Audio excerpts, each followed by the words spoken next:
আগের ভিডিওতে তোমাদেরকে আমি এই সমস্ত চারটে বডি কালার এবং ড্রেস কালার এবং এই গাছটি দেখিয়েছিলাম, এবং আজকে বাকি যেগুলো বাকি রয়ে গেছে সেগুলোই আমি দেখাচ্ছি।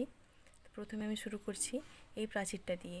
প্রাচীরের প্রথমে উপরে দিয়েছি রেড কালার এবং তার নিচে দিয়েছি ইয়েলো কালার।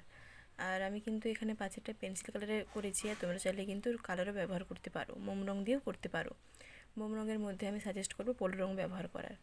এবং তারপরে ঘরে টালি করে নিচ্ছি। টালিতে নিচের দিকে দিয়েছি খয়েরি এবং তার সাথে উপরে দিয়েছি রেড কালার। এইভাবেই একে একে সব কিছুই করে নিচ্ছি। পেছনের যে গাছগুলো রয়েছে, পেছনের গাছগুলোতে নিচের দিকে দিয়েছি মিডিয়াম গ্রিন এবং তার সাথে দিয়েছি লাইট গ্রিন। এবং তারপরে এই যে নিচে যে ব্যাকগ্রাউন্ডটা রয়েছে, যে জমিটা রয়েছে, এখানে প্রথমে দিয়েছি লাইট গ্রিন এবং তার সাথে ইয়েলো রঙটি মিশিয়েছি এবং উপরের দিকে একটুখানি ইয়েলো আকারও দিয়েছি। আর আজকের ভিডিওটি এই পর্যন্ত।